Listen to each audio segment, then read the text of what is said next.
The Blue Tree project was inspired by a practical joke of my brother's. He painted a blue tree on our family farm in the middle of nowhere. It was sort of how long before anyone notices. Welcome back to the Open Up podcast and to episode 110 with Kendall Whyte, founder of the Blue Tree project. Thank you for taking time to do this, buddy. Thank you. No, it's awesome to be here. Straight off the bat, for anyone who doesn't know, who hasn't seen a blue tree, could you please, give people an overview or summary of what that is? Yeah, so the Blue Tree project was inspired by a practical joke of my brother's. He painted a blue tree on our family farm in the middle of nowhere. It was sort of how long before anyone notices. He did this with a special friend of his, and this story was sadly shared at my brother's funeral after he took his life in November 2018. So the inspiration of the project is behind that story, and it was at Jaden's funeral that people wanted to paint trees of their own in memory of Jaden.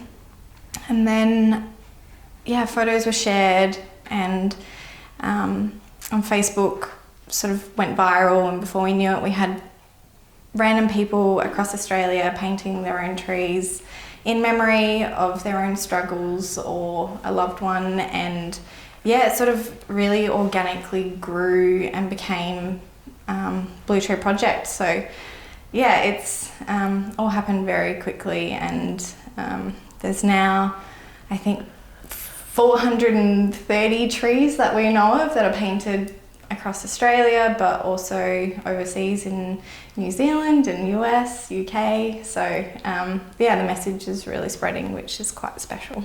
That's amazing. Yeah. And what does that tree now mean? It was just like a mischievous prank sort of thing with your brother and his friend, but what does that mean now? So we are hoping that these blue trees become visual reminders for people to check in on themselves, check in on mates they know are going through a rough time. I think we live such fast-paced lives. It's so easy to let things sort of spiral out of control, and so we hope that painting these trees also bring people together, bring communities and groups, and show the community that there are people that care and are looking out for those struggling. So they mean a lot more, and it was a personal story that started it, but it's a far bigger issue, mental health and the stigma attached to it, and my brother speaking up and still not getting the help he needed. So we're really hoping that we can change the way we think and talk about mental health, that's for sure. That's so good. You proud of yourself? You have to be proud of yourself, yes, in a way. I haven't gone out to do this to be proud of myself. It's like almost me wanting to make my brother proud. So it's a legacy for him, and it's all for him. It's like I know he's watching over. He loved big projects and inspired me a lot. So I think he drives me massively behind this project. Yeah, that's absolutely. Amazing. In terms of that though, do you give yourself credit for the awareness you're generating for the mental health space? Like, yes, you are doing this for your brother in honour of him, but like, you're the one who's leading the charge and creating the awareness. Have you given yourself credit? Yeah, I'm getting better at doing that.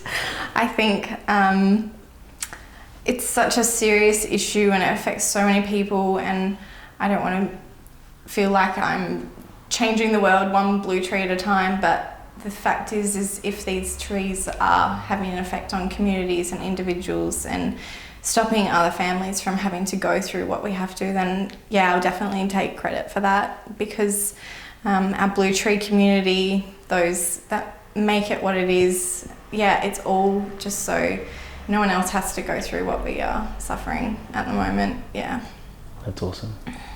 And you deserve to. You deserve all the credit. Thank you. Getting there, getting better. A little bit of a deep question. Could you describe the way that you view yourself as a woman and or human?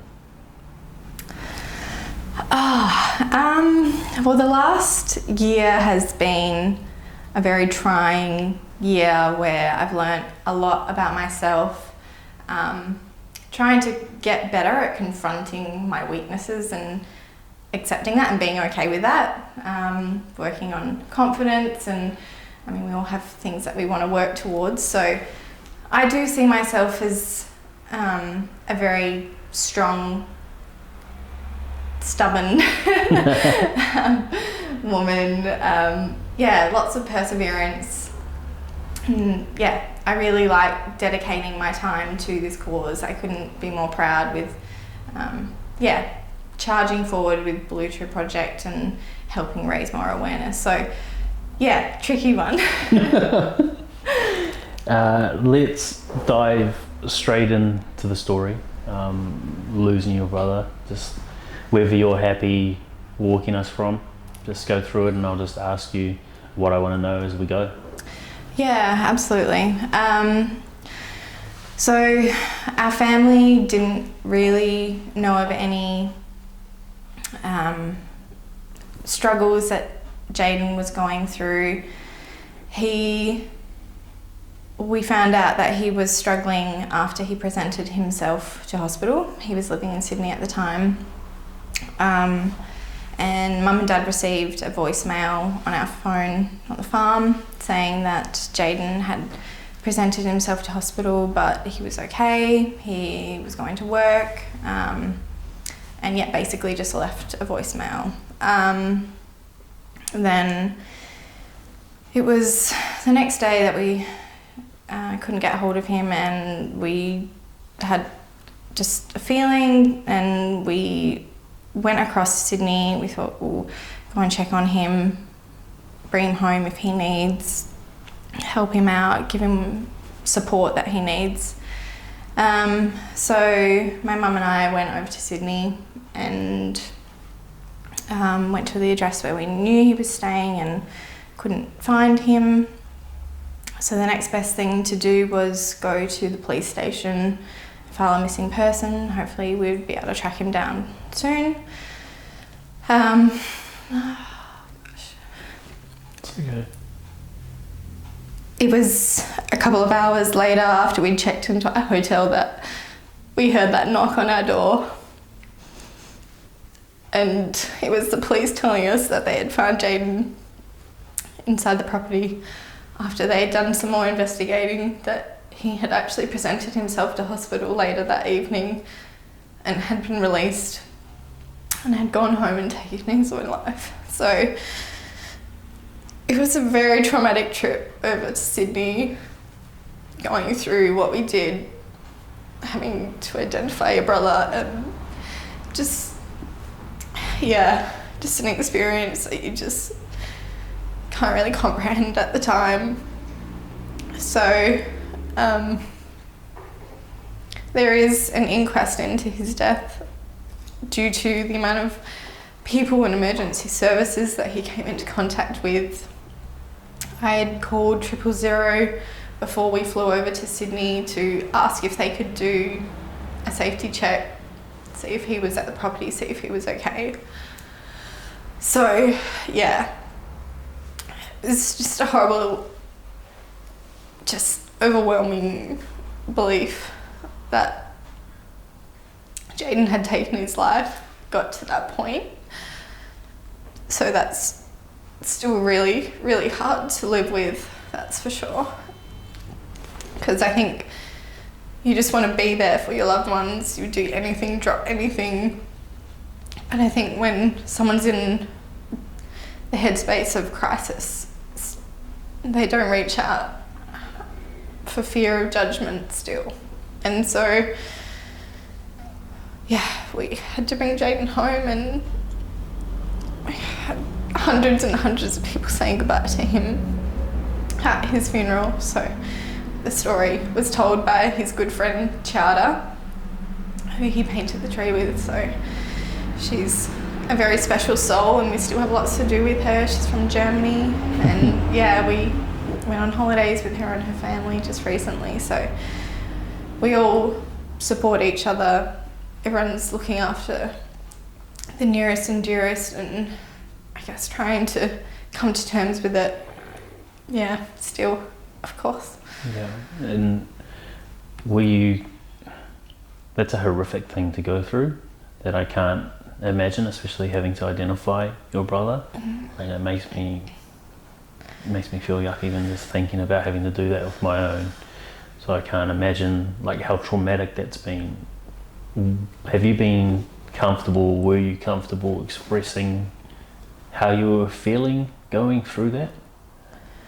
Yeah, I think I took on very early, speaking very openly about my brother, and I think for me it was just breaking down those barriers and those walls of the stigma behind suicide, and going back to work, I speak openly, talk about my brother all the time. I think it's just, I didn't want to bury it, I didn't want to forget it, I had to face it. It was always going to be there, and yeah, I think it's really important to face those horrific things and learn the best way to deal with it, because everyone's very different. I lean on my friends a lot, and my partner and family.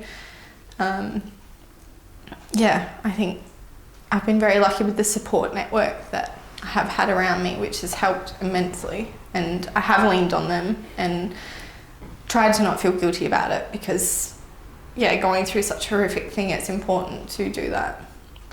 Wow. Facing those challenges head on, because they're always going to be there no matter what.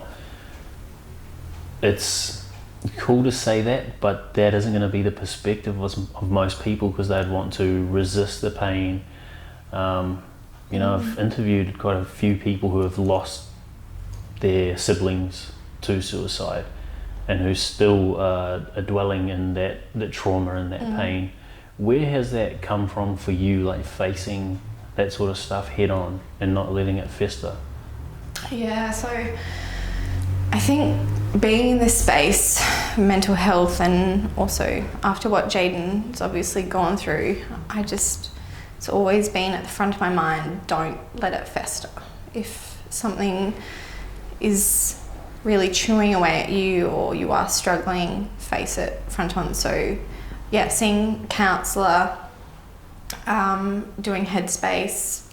I'm always talking about when I'm struggling, I'm happy to cry in front of everyone and let it out. I think it's really healthy, and it's so important to do that. It's part of healing. There will always be that gaping wound that you just will never really be able to repair. But yeah, I think having the support network and just learning how to live in this new life, I guess, adapting to it. How do you give yourself permission to cry in front of people? Because most people at the thought of that would be like, nah, but what if they judge me? I'm just gonna not even, I guess, entertain the idea of allowing myself to do that. Yeah, I think initially maybe I was a bit scared to show that emotion, and then I was getting up in front of many people telling the story and breaking down, and I had so many people coming up to me saying, thank you so much for showing your raw emotion, because it gives me so much strength as well. And I think seeing that reaction, that impact that it was having on so many people, it's so important. So now, yeah, I don't apologise for it. I look like a mess, and even now I'm just like, don't care, because it's so important to let those raw emotions take hold of you for a bit. Obviously not too much, and if you are struggling, you do need to speak to someone if you aren't mentally capable of bringing yourself back to a space where you're calm and controlled. Yeah. What does that process look like for you when you're letting yourself cry, going through it, and then bringing yourself back? So I think it's always when I'm tired, when your emotions are running high, you're stressed, and you sort of, takes hold of you then. It's when you're feeling weakest. So and when I mean weakest, you're just so tired. So have a good cry, let it out, speaking to someone, and then bringing myself back will be either going to the gym, going for a walk, changing my scene that I'm currently in, but also sometimes if I'm feeling really anxious and sort of feel like I'm spiraling, Headspace have some fantastic categories that I switch into. Just 10 minutes is all it takes. I mean, we spend so many hours scrolling these days. 10 minutes is nothing in a day to meditate and just bring yourself back, recenter. So that's what works for me. I know it looks very different for everyone else, so yeah. That's awesome. Going back to your brother and like him coming into contact with so many emergency services staff or personnel, have you had to work through any resentment at all? Yeah, so there were definitely many different stages. When first losing Jaden, it was just like numb, not really knowing how to process it all, and then the anger for those that were there who should have been looking after him.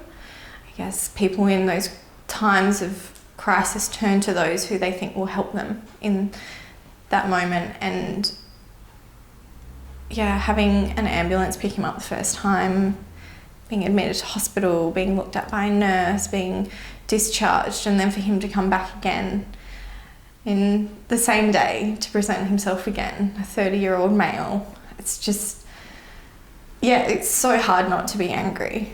I have so much respect for the emergency services and what they go through. It's a huge task that they take, and I think the crux of it is our health system's not set up for the mental health struggles that we have today in our society, and I think that's what let Jaden down. Because obviously we're over in WA, all that was left was a voicemail. We didn't even speak to anyone. So I think I think that's really hard to process, because we were counting on them to look after him until we could get there. Yeah. So, I know that was a really hard thing for my dad to work through as well. It's just that anger and resentment sort of for those services, but they deal with a lot. So, I think that's a big thing for me moving forward, is trying to help educate on where people are being let down, and if the emergency department isn't the right place to go, which we know it's not, what are the other services that these people can turn to? Cool. And what are some of those? Well, that's what we're working towards. I mean, the government is spending lots of money on mental health beds in hospitals, but I think the truth is, unless you've got quite a bit of money to spend in private facilities, there aren't many of those places for these people to turn to. So I think that's a really big thing that I would like to work towards in the future, long-term goal. That's awesome. Yeah. Is that going to be the main focus of Blue Tree Project? I think we're all about education as well. Awesome. I think in school, social media, the influence of everything now, it's very overwhelming, and I feel like you get thrown out in the big wide world and you haven't got the tools to deal with the shit that life throws at you, basically, like challenges. And so I think we would love to develop a bit of an education pack, and I think the Blue Tree is an asset in that sense. It can be very hands-on and kids can get involved, and you can sort of alter it to the age group and target audience that is needed. So it's sort of, for kids, it's learning how to look after yourself and your mates, or if you're seeing that your friend's acting a bit off, maybe you could go to the school counsellor with them, just educating them through those really early stages. And I think, that's a really big one for us, education, really starting it early, really getting rid of that stigma, and hopefully, we can see a change over the years. I think that's a real valid and important point, is utilising the counsellors and changing the perspective of counsellors, especially in school. Absolutely. I remember being in school and if someone said they were going to the counsellor, you're just like, oh, man, classroom would like look at you. Yeah, like if you had you're to go crazy. out. Yeah, like, essentially. Yeah, absolutely. I think I went to the counsellor a couple of times in school when things were overwhelming, and it's a very busy time in your life. You're finding yourself, you're growing up and facing new challenges. So yeah, shifting that focus from that mentality from a young age, I think, could be really, really valuable for sure.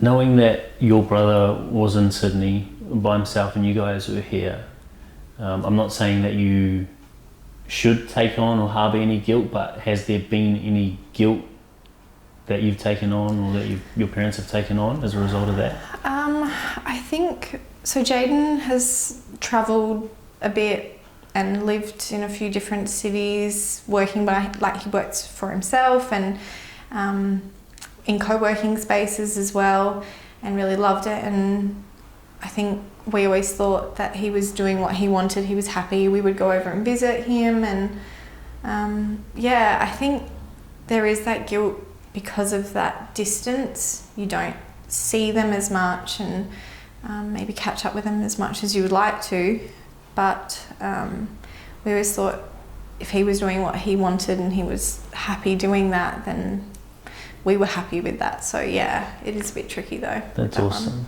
That's good. That's good that you can see it that way, because I've met a lot of people who undeservingly harbour guilt, like the what if I had reached out, what if I had called, etc., etc. And so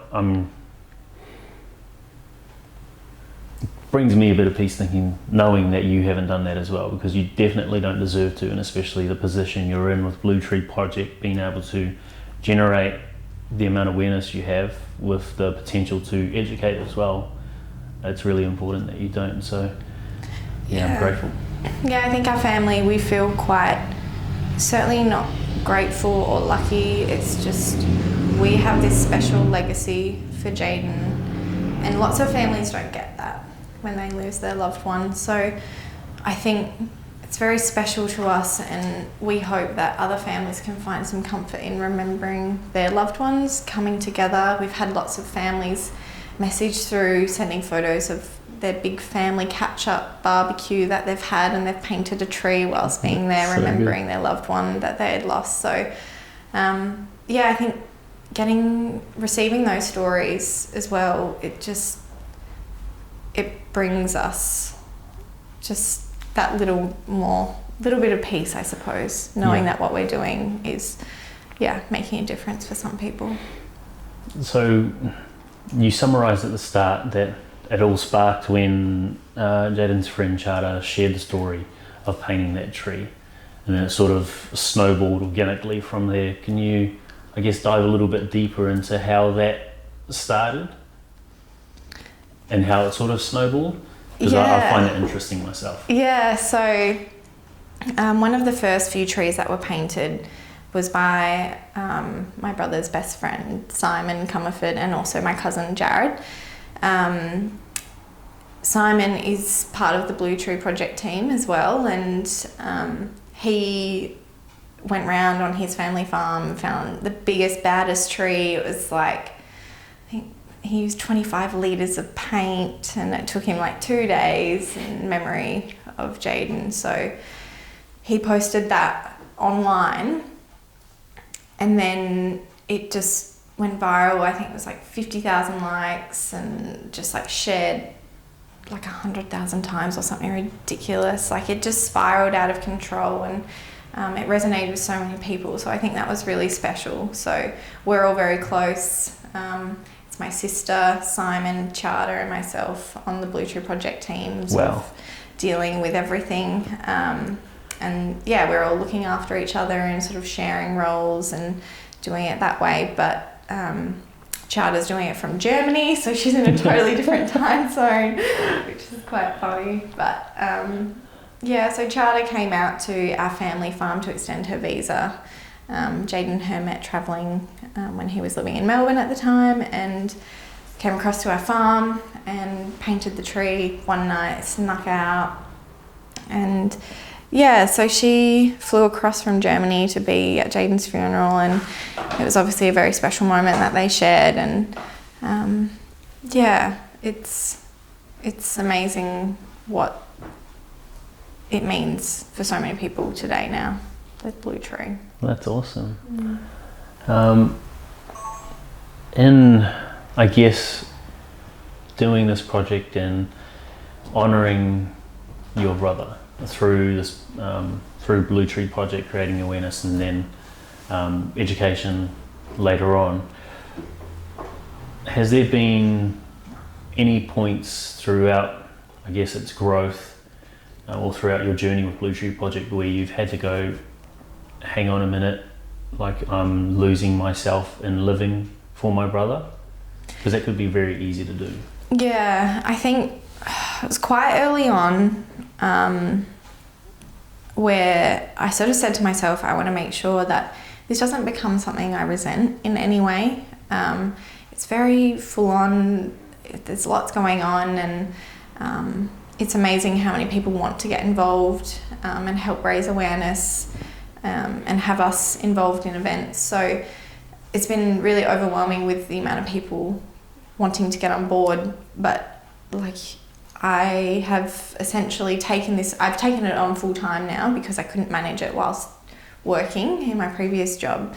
And yeah, there was a time where it just became everything, working for yourself, working at home, boundaries being crossed, and it was just all, my world was just a bit cluttered. I think I need my spaces of this is work, this is home, and they all have a time and a place where it's appropriate. So yeah. I think there definitely was a time where I was letting the stress and taking on too much, and it was getting the better of me. And my partner is great, and he let me know and was like, this can't happen anymore. So helped me sort of create some boundaries and work through that. But I think I've got a better balance now, and after taking a nice extended break, I'm feeling like really refreshed and ready to go in 2020. But definitely at the end of last year, I was sort of feeling really exhausted,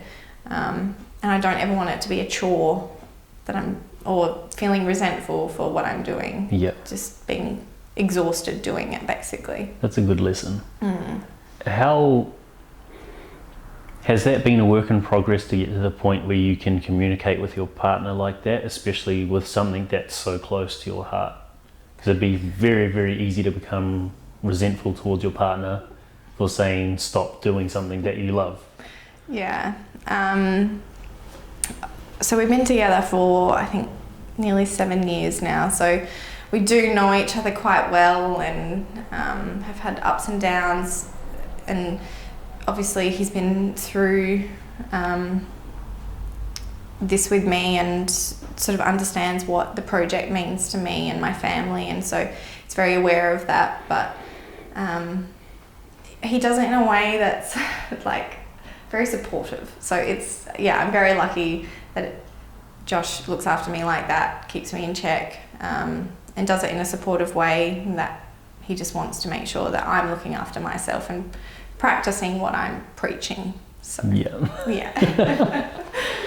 I guess we'll get on to recovery, and you've already mentioned Headspace as one of the ones that you've used to help, I guess, cultivate a level of mindfulness, presence of mind, and bring you back, especially when you're allowing yourself to cry. Some of the others were exercise and the counsellor. How have you used both of those, and what have you taken out of them? So I think the counsellor allows you to just take that step back from those that you know. I think some people deal with their emotions a lot better, not having such a personal tie to a friend or family if they're not willing to open up. So I'm lucky that I do have those people to turn to, but I think sometimes you don't want to weigh them down. So talking to a counsellor is good in that sense. And that's just provided through work, free of charge. Like so many people do have the privilege of through work, and it's all anonymous and free. So why not take advantage of it? So it's a great program and really helpful. Exercising's been a big thing for me. I actually really enjoy going to the gym, and found that was one of the first things that I struggled with after losing Jaden, because I was at the gym when Mum called me saying, I'm coming to Perth, we're going to Sydney. And so it took me a long time to be able to go back into the gym and get into the correct headspace, because I really struggled going in there and just doing my thing as I used to. So I always go to the gym with my partner as well, so it's added bonus that I've got a gym buddy, so that makes things a little bit easier. And I think exercising is so important. I noticed a real difference when I wasn't exercising after losing Jaden, just not sleeping as well, and just mine was a bit foggy, so I definitely swear by that, and just getting there some days and doing like a couple of lazy sit-ups and I don't know, just nothing much, but it was just getting there that mattered. And now I'm got back into the swing of things, and so really happy to be doing that. And at the moment I'm actually training to do the Rottnest swim. Wow. So that's coming up pretty soon. Are you a swimmer? I'm better in water than on land. So I do enjoy swimming, and Blue Tree Project, we've got a bit of a team. It's 4 of us. We're swimming over, helping raise more awareness that way as well. So taking on the challenge, it's sort of something that was on my bucket list, and my friends who have done it before sort of asked if I'd be interested in doing it with Blue Tree Project. I thought, well, let's take on the challenge. Initially I was like, hell no. But then I was like, no, actually I think this is something that I would like to do. So once again, it's sort of Jaden being my motivation there as well. That's awesome. Yeah, make him proud. So. With the counsellor and saying you've used it through work, with the work that we're doing in like a mining industry, we know the usage rate is like 3 to 5% at best. So really, really low. What were you going through? What were you thinking when you decided to engage with a counsellor through work? Because I know that's a hard step for a lot of people. Yeah, I think sometimes there's that lack of awareness that their work offers it, or that it's free or anonymous. And many workplaces, your family can also use it, so it's not just you. So maybe it's just lack of awareness or education of the firm, letting them know. I know everyone is getting a lot better at that, but I actually started going because a friend recommended it. So he also lost his brother to suicide, and he said he used it and he couldn't recommend it enough. So I think it's through a couple of workmates who have gone through hard times in their life, and it was them who sort of got me onto it, recommended how great it was. So I guess if people are comfortable to open up about their experience and how it has benefited them, maybe we'd see rates a little higher. But it's a really tricky thing. People are so worried about judgment within workplace that they'll be feared that people will see them as not capable of doing their job, which is just not the case. So I think that'd make a big difference if you had some sort of peer support or in-office referral system with a peer support worker who has been through that process. Because most of the time when people don't engage with an external assistance provider, it's because they don't know what they don't know, and they have these assumptions based off stigma. Yeah, absolutely. I think our team, my team in my previous job, we were all very open about our struggles, and I think it just created such a safe environment where we all had each other's backs, and it made all the difference. And if we were going through something, covering shifts, there was no judgment. It was just like, yep, sometimes you just need a day. So yeah, I really couldn't recommend speaking up about it, because you're definitely not the only one going through it as well. So yeah, having testimonials, maybe even of these assistance programs would be awesome. But once again, it's that putting yourself at the forefront and saying, yes, this made a difference to me, and I'm speaking up about it, and I'm trying to remove the stigma. So it's a tricky one. Yeah. Gonna get on to a couple questions before we wrap up. Knowing everything that you've been through, and you've been through a lot, and you know, still working through a lot of it, and I guess you will be, as long as you're doing Blue Tree Project, because it is in honour to your brother, but at least you're helping people, generating awareness along the way. What have you added to your life or removed from it to improve the quality of it since your brother's passing? I think I'm trying to take on less. So me as a person... Which has just made multiple people get so anxious. Yeah, like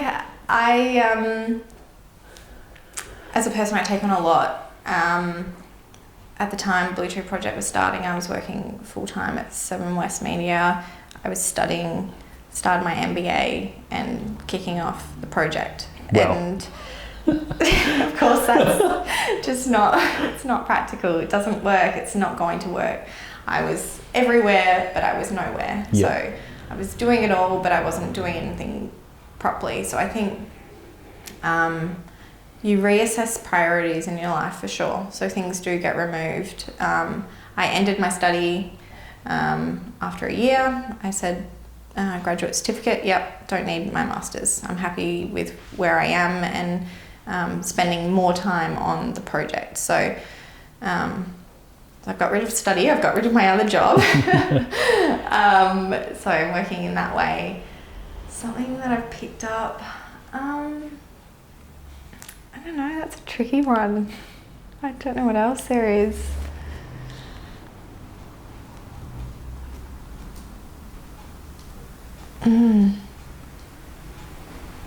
Yeah, I'm not sure. Oh, actually, no, there is something I could add. I've started doing like little DIY projects. So I'm a real sort of, like, I like to keep my hands busy, as I've said. So I have collected things off the roadside that I've like painted and refurbished for either reselling or just reusing. So yeah, I like That's cool. DIY projects and just being a little bit handy. So is that like that'd be another form of mindfulness, wouldn't it? yeah, absolutely. And Yeah. focus? Yeah. No, I think I shared it on Instagram. I was like, what does your self-care look like with the paintbrush? Here I am, like. So yeah, I guess it's keeping busy, hands-on, but it's also very therapeutic in a way. Cool. So Is everything you refurbish blue? no, but we do have so much blue paint. Yeah, we've actually got a partnership with Wattle now, who supply all the paint that we need. So That's so cool. which is really special. So yeah, but no, not all blue. But I have blue paint over so many of my clothes, but it's great. What are you most grateful for right now? So I've just been away on a holiday, and going on holidays is so beautiful and so great, but then I come back and I'm so grateful for the beautiful place and country that we live in. Like, Yep. Perth is so great, and so many people say it's too small, but I love that so much. I'm so grateful for the community that I'm within in Perth at the moment, and that Blue Tree Project has helped me become a part of. And I think, yeah, coming home, it was beautiful having that feeling. So I was, yeah, feeling really grateful for that. Yes, I love that. Last question, and I stole this from Tim Ferriss. If you had the chance to put a message on a billboard somewhere where you'd know thousands of people would see it every day, what would that message be? Well, I guess what we're preaching. It's okay to have a blue day. Yeah.